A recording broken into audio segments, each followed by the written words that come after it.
Olá, pessoal. Aqui é o professor William. Hoje nós estamos na nossa 13ª aula. Estamos tratando da escola pitagórica. Aula anterior, nós falamos um pouco sobre a vida do filósofo e matemático Pitágoras. E hoje nós vamos comentar um pouquinho sobre a escola de Pitágoras. Vamos falar de alguns representantes dessa escola de pensamento, dessa linha de pensamento. Então, como nós já havíamos falado um pouquinho na aula anterior, a escola pitagórica, ela se caracteriza por ser uma associação filosófica, religiosa e também política, certo? Então, na chamada escola pitagórica, onde Pitágoras era, digamos assim, o representante principal, o líder, havia uma filosofia, ou seja, uma forma, uma tentativa de tentar compreender o mundo, compreender o ser, a origem de todas as coisas, do que são compostas todas as coisas, tá bom? Mas há também uma perspectiva religiosa e uma perspectiva política dentro da escola e do movimento pitagórico, certo?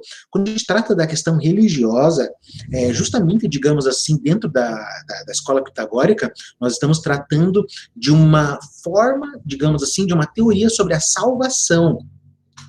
Lembrando que nós comentamos na aula anterior que o Pitágoras, ele tem, digamos assim, algumas ideias muito próximas lá da religião órfica, da religião dos mistérios. Por exemplo, ele defende a crença da imortalidade da alma, de que a alma, ela cai num corpo, o corpo é a prisão da alma, e é justamente pela expiação, a partir de uma vida, digamos assim, contemplativa, de uma vida onde você vai tentar alcançar uma purificação, é que você consegue livrar essa alma de se encarnar, digamos assim, no corpo. Essa é a doutrina da transmigração das almas, ou também a doutrina da metempsicose, que nós falamos. Então, é a crença de que a alma, ela vai ficar encarnando no corpo, na matéria, até o momento que você, digamos assim, conseguir expiar essa culpa. E daí a alma, ela iria morar, digamos assim, na morada eterna dos deuses, a partir do momento que você consegue essa purificação. E a escola pitagórica trabalha justamente isso, não é? Que a gente vai ver mais um pouquinho ali para frente. Já comentei um pouco sobre isso na aula anterior, sobre a questão da vida, da questão das lendas, do mito que é o Pitágoras. Também falei, né, na aula anterior sobre a perspectiva política, um pouco ali do Pitágoras, porque a escola pitagórica, ela tinha, digamos assim, uma posição política ali mais voltada para a aristocracia. E, de maneira geral, a Grécia, naquele momento ali, ela estava passando por um momento de democratização muito forte. As democracias ali, elas estavam, digamos assim, se expandindo, se instaurando ali na Grécia, e isso causou muito conflito ali com a escola pitagórica. Tá? Então, hoje a gente vai comentar um pouquinho sobre essa escola pitagórica e sobre alguns autores ali interessantes para a gente tentar entender mais ou menos aí a ideia do Pitágoras e da escola pitagórica. Nós vamos, assim, entrar com uma filosofia um pouco mais aprofundada na nossa próxima aula. Hoje é só para apresentar ali, digamos assim, algumas personalidades interessantes dentro dessa escola de pensamento. O processo de admissão da escola pitagórica era muito rigoroso, muito rigoroso. Não era qualquer um que poderia fazer parte dessa escola de pensamento. Havia ali uma série de regras que o discípulo tinha que seguir para poder ser admitido na escola de Pitágoras, como, por exemplo, a questão do celibato, não é? O indivíduo tinha que, digamos assim, se abster de relações sexuais, não podia comer carne, não podia comer fava, não podia comer nada assim que fosse, que se remetesse, digamos assim, à vida, não é? Se um animal produz, se um animal fabrica, você não pode, porque a vida é importante para esses pitagóricos. Por quê? Porque isso tem muito a ver com a questão da doutrina religiosa, porque eles acreditam que a alma do ser humano, por exemplo, né? Digamos que o ser humano não consiga expiar a sua culpa. Então, o corpo morre, a alma é imortal, mas chega um momento que essa alma vai reencarnar em alguma coisa, e essa alma pode reencarnar até mesmo num animal, num cachorro, num gato, em qualquer coisa viva, certo? E é justamente isso que eles faziam, eles não, digamos assim, não comiam carne, não, digamos assim, maltratavam os animais, não contribuíam, digamos assim, com coisas que explorassem os animais, porque eles acreditavam que aqueles animais possuíam a alma, que poderia ser a alma de alguma pessoa, não é? A perspectiva oriental, lá da filosofia hindu e da filosofia budista, é muito parecida também com essa ideia do Pitágoras, é bem interessante. E em graus assim mais altos havia comunidade de bens. Como assim em graus mais altos? Por exemplo, você tinha lá uma pessoa que queria adentrar a academia, o círculo da escola pitagórica, queria fazer parte ali dos ensinamentos do Pitágoras.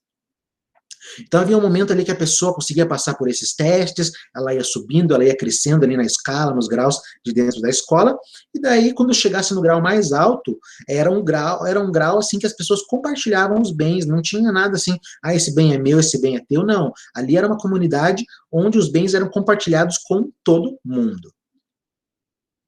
E voltando a falar um pouquinho sobre a questão agora do caráter político da escola, como eu já falei também no vídeo anterior, vou repetir agora, o caráter político da escola pitagórica foi aquilo que levou essa escola à ruína, porque, como eu havia dito, não é? A escola pitagórica ela tinha uma perspectiva mais próxima, mais voltada para o tipo de governo aristocrático, para a aristocracia.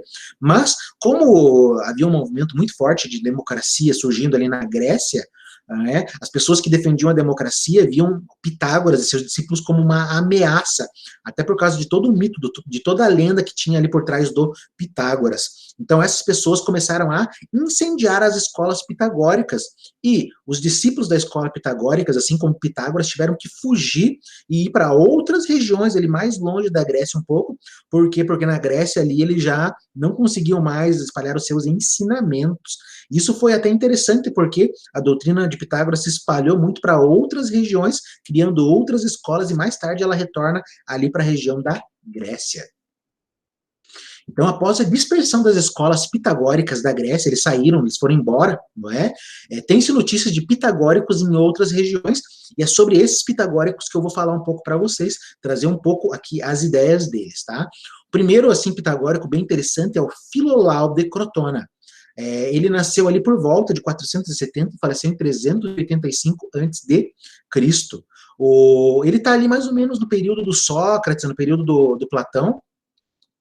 O Filolau, ele é um pitagórico, ele desenvolveu assim ideias bem interessantes da escola pitagórica, como a questão, digamos assim, da composição do mundo. Para ele, o mundo é formado pelo limitado e pelo ilimitado. E para ele, o limitado é representado pelo ímpar, enquanto o limitado é representado pelo par, certo? Então, os pitagóricos aqui, principalmente o Filolau, vão começar a trazer a ideia de que o mundo pode ser conhecido porque o mundo ele pode ser medido, porque o mundo ele é número. Se o mundo, o real, ele é número, então ele pode ser medido, ele pode ser pesado e ele pode ser conhecido. Essa é uma perspectiva bem interessante. Podemos conhecer o mundo? Podemos conhecer as coisas? Sim ou não? Existem filósofos que afirmam que não se pode conhecer as coisas. E na perspectiva pitagórica, principalmente trazida ali pelo Filolau, sim, o mundo pode ser conhecido, porque o mundo é número, e é justamente a partir disso que você pode ter um conhecimento da realidade. O Filolau também parece que tem uma ideia bem interessante, parece que ele é um dos primeiros autores também a afirmar que a Terra se move, que a Terra gira. Parece que ele é um dos primeiros autores a trazer essa ideia. E segundo o Filolau, a Terra ela gira em torno de um fogo gigantesco, mas esse fogo não é o Sol. Então ele acredita que existe um fogo gigantesco ali no meio, no centro do universo, só que a gente não pode ver esse fogo. E ele acredita que os planetas, assim, o Sol, a Lua, a Terra e os outros planetas ali, giram em torno desse fogo. Então é uma ideia bem interessante trazer isso de que a Terra, ela se movimenta. Também temos uma menção ali de um outro pitagórico que nós não sabemos se existiu ou não, que é o Timeu de Lócrida. O Timeu é o personagem do diálogo de Platão, Timeu, tá? E não se sabe se ele é um personagem inventado pelo Platão ou se realmente existiu um Timeu. Então ele teria nascido ali por volta do século V a.C. também, e faz parte ali da doutrina pitagórica. Daí, já na segunda metade do século IV a.C., o movimento pitagórico alcançou nova importância política com Arquitas de Tarento. O Arquitas de Tarento nasceu em 428, faleceu em 347 a.C., mais ou menos. Está bem ali no período de Platão. É bem interessante porque o Arquitas ele é um matemático, ele é filósofo, ele é estrategista de guerra, ele é político. Parece que a importância assim, do Arquitas lá para Tarento é quase a mesma lá de Péricles para a Grécia, tá bom? Então Arquitas ele era um estrategista, tá? além de ser um matemático também. Parece que, não é, o Arquitas ele teria salvo Platão, porque quando Platão ele fez aquelas viagens lá, ele foi ter lá, conversar com o rei Dionísio, que ele acabou sendo vendido como escravo, parece que foi o Arquitas que acabou salvando o Platão, tá? Tem essa história. E parece também, dizem algumas fontes, né, principalmente o Diógenes Laércio, que o filósofo rei, Platão vai trazer a teoria, a ideia do filósofo rei, parece que a imagem do filósofo rei é a imagem de Arquitas de Tarento, parece que o Platão tinha essa admiração pelo Arquitas, parece que ele era uma pessoa, digamos assim, justa, uma pessoa nobre, e parece que teria influenciado Platão nessa ideia aí do rei filósofo, tá? Então, Arquitas foi matemático, ele foi um filósofo também, e ele foi um expoente, assim, muito importante para o movimento pitagórico. Ali com ele, o pitagorismo explode, né? Porque ele era uma pessoa muito importante, e ele era seguidor dessa doutrina. Também há um médico, né, o médico chamado Alcmeon de Crotona, e ele também é ligado ao pitagorismo. O Alcmeon tem uma ideia bem interessante, ele é um dos primeiros autores a trazer, ele é médico, né, parece que ele é um dos primeiros autores a fazer dissecação do corpo humano, não é? Ele conhece bem a questão dos nervos, a questão do cérebro, a ligação ali, as veias, os órgãos, ele faz essa dissecação, ele conhece, digamos assim, muito bem o ser humano, e parece que é um dos primeiros autores ali a trazer a ideia de que é o cérebro quem comanda as experiências, ou a sensibilidade do ser humano. E parece também que ele é o autor que teria inspirado o Hipócrates. Hipócrates é o pai da medicina. Com Hipócrates, a medicina dá um avanço muito grande ali na história da filosofia. Vejam, filosofia ocidental, ela surge como uma crítica à mitologia, tá? Então a filosofia tenta trazer um pensamento racional, sem utilizar o mito. A medicina faz a mesma coisa com Hipócrates, certo? Porque antes de Hipócrates, a medicina ela operava com base nos milagres dos deuses. Se você estava com alguma doença, o que você tem que fazer? Faça um sacrifício a Zeus, faça um sacrifício aos deuses para você se curar. Com Hipócrates ele traz outra ideia. Não, para você se curar, você tem que se alimentar bem, fazer exercícios, tem que andar limpinho, tem que tomar banho, sabe? Então, Hipócrates traz essa ideia, ele rompe com essa visão mítica, tá? De que a doença é causada pelos deuses. É bem interessante isso. E o Alcmeon parece que foi quem inspirou o Hipócrates. A doutrina pitagórica era essencialmente religiosa, como nós tratamos. A doutrina pitagórica é uma doutrina da salvação. A missão dos pitagóricos era salvar a alma do homem. E é justamente isso que eles fazem a partir do que? De uma vida que eles chamam de vida contemplativa, de uma vida onde você busca a verdade. Somente na busca da verdade é que a alma consegue se livrar do corpo. Por quê? O corpo peca, o corpo, de certa forma, ele está ali, digamos assim, na sujeira, na imundície, por quê? Porque ele não conhece a verdade. Então é a partir de uma reflexão, de uma contemplação, que essa alma vai conhecer a verdade e saber como ela deve agir ou não. Então a escola se mantinha em mistério pelo fato dos discípulos não poderem falar abertamente das doutrinas. Então criou-se todas aquelas lendas sobre a escola pitagórica, justamente porque quem estava dentro da escola não poderia falar sobre as coisas que aconteciam lá dentro, e isso cria toda uma aura de mistério. E parece que foi justamente o Filolau, aquele filósofo que nós tratamos ali, filósofo e matemático, parece que foi o Filolau o primeiro a escrever um livro sobre as ideias de Pitágoras e das escolas pitagóricas. Parece que, inclusive, Platão conheceu as escolas pitagóricas graças ao livro do Filolau. Filolau foi o primeiro a espalhar, a divulgar as ideias do Pitágoras, porque até então ela ficava presa dentro ali daquela escola onde as pessoas não podiam falar, não podiam revelar o que Pitágoras dizia. E é claro que isso cria toda uma aura mística ali, de mistério por trás daquela escola, tá bom? Então aqui só uma frase que eu trouxe ali do Xenófanes, para vocês entenderem aquela ideia que eu falei da questão que o Pitágoras defende que a alma, ela pode voltar aqui para o mundo material e pode encarnar em qualquer coisa, num bicho, num inseto, em alguma coisa que tem vida. Então essa aqui é uma frase do Xenófanes bem interessante que ele trata dessa questão. Olha só. Contam que, certa vez, Pitágoras passava enquanto um cão era espancado.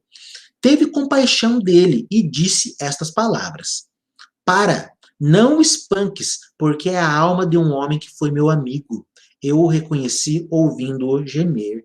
Então, essa ideia aí é bem interessante, tá? Por isso que eles não maltratavam os animais, eles não comiam carne, eles não consumiam nada que fosse ali de origem animal, porque eles acreditavam que aqueles animais possuíam a alma de algumas pessoas e elas estavam ali justamente para espiar, para tentar espiar uma parte da culpa delas, tá bom? Mais uma vez, isso é muito parecido lá com o hinduísmo e com o budismo. Embora no hinduísmo e no budismo existem outras maneiras ali de purificação, digamos assim, da alma se libertar de uma vez ali do mundo, né? O Buda vai tratar da questão do nirvana. O estado do nirvana é justamente quando você consegue se desprender desse mundo aí, quando você atinge, de certa forma, o vazio, tá? Mas aqui para Pitágoras é diferente, porque para você se livrar desse mundo é justamente conhecendo, indo atrás, buscando a verdade, tá? Então, pessoal, resumão da aula de hoje, escola pitagórica, ok? Lembre que eu falei na aula anterior, não se sabe ao certo o que é o pensamento do Pitágoras e o que é o pensamento da escola pitagórica, não se sabe ao certo. Então, de certa forma, a escola pitagórica é um movimento filosófico, religioso e político. Filosófico por quê? Porque ele se questiona sobre o mundo, sobre a origem do mundo, sobre o ser e sobre a composição do real. Tá? E também traz uma ideia da teoria do conhecimento, que é este mundo pode ser conhecido. Por quê? Porque é um mundo formado por números, é formado pela matemática, digamos assim. Tá? Movimento religioso, por quê? Porque é uma escola de salvação. Eles visam a salvação do ser humano, para que ele deixe de sofrer nesse mundo, para que a alma pare de ser presa dentro desse corpo. O corpo é prisão da alma, e Platão vai pegar bem essa ideia também. Movimento político, né? Eles defendem a aristocracia, e justamente por isso que as escolas deles foram incendiadas ali para as pessoas que defendiam a democracia, tá bom? Esses são os problemas da democracia, mas enfim, isso é uma outra ideia, isso é uma outra história, tá bom? Então, hoje nós tratamos ali da escola pitagórica. Amanhã, ou na próxima aula, ou no próximo vídeo, não sei quando que vocês vão assistir, vamos tratar daí mais a fundo da filosofia do Pitágoras, ok? Então, um grande abraço a todos, nos vemos na próxima aula.